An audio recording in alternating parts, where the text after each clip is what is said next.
Imagine trying to pick the fastest runner in a race without knowing anything about their training or past performance. It sounds impossible, right?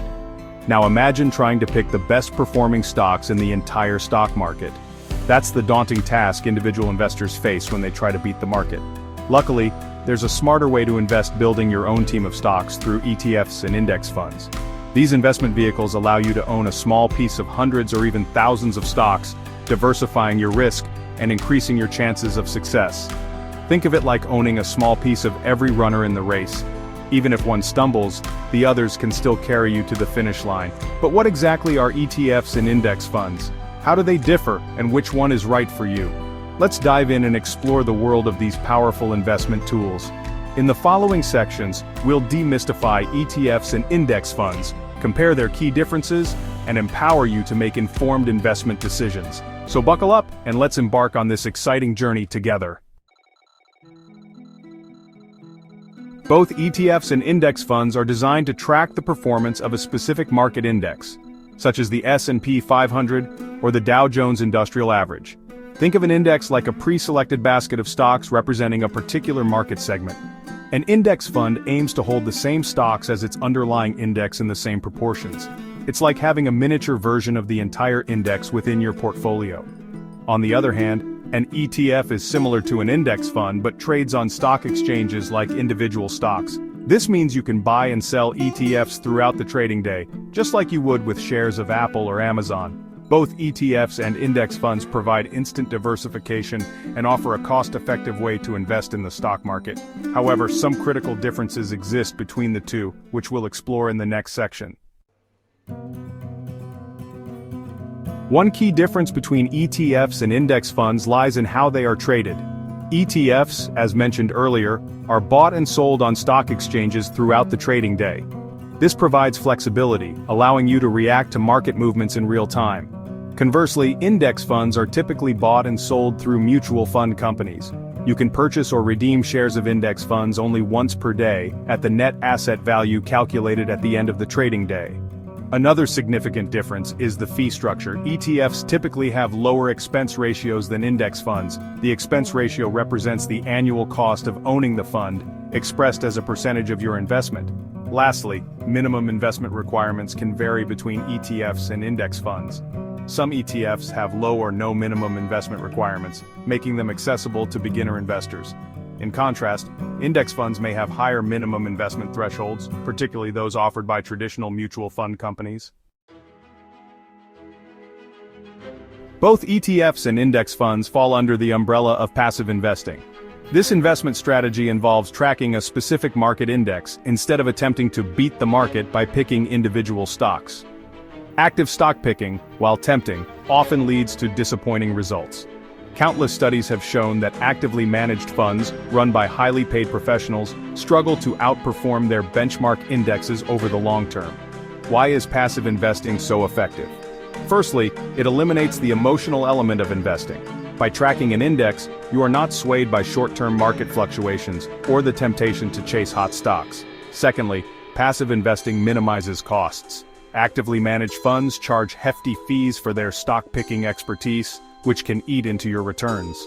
In contrast, ETFs and index funds have significantly lower expense ratios, allowing you to keep more of your investment gains.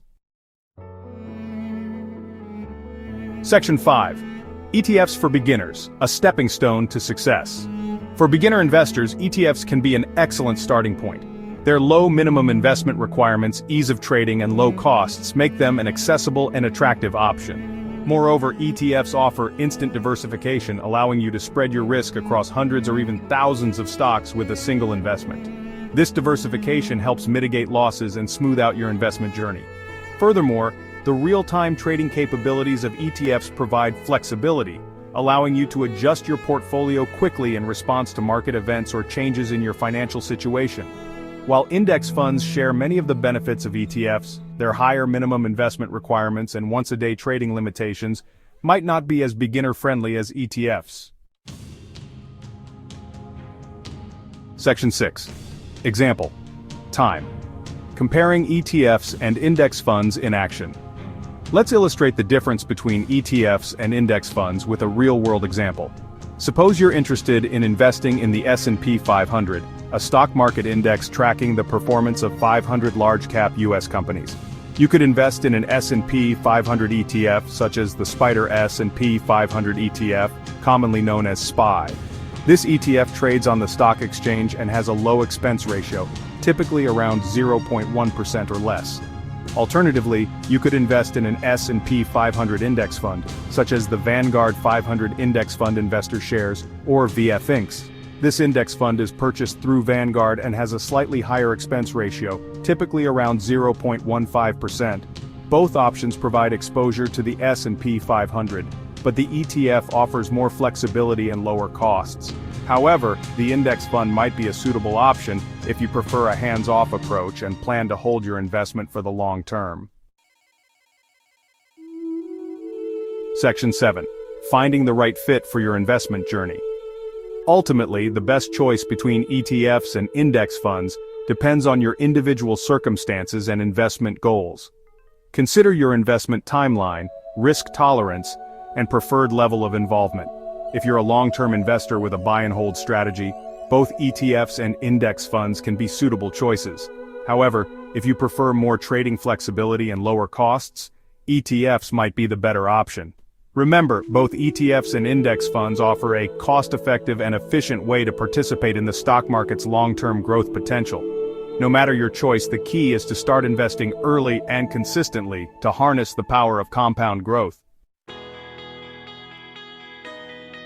Section 8. Your investment, your choice, a call to action. We've explored the ins and outs of ETFs and index funds, highlighting their key differences and benefits. Now it's your turn to weigh the options and decide which investment vehicle aligns best with your financial goals and preferences. Do you value the flexibility and low costs of ETFs? Or do you prefer the simplicity and long-term approach of index funds? Share your thoughts and engage in the conversation. Remember, every investor's journey is unique and there's no one-size-fits-all answer. The most important step is to take action, educate yourself, and start investing in your future today. Section 9. A final word on long-term growth. Investing in ETFs and index funds is not about getting rich quickly. It's about participating in the stock market's long-term growth potential and building wealth gradually over time. By embracing the principles of passive investing, you can avoid the pitfalls of active stock picking, minimize costs, and set yourself up for financial success.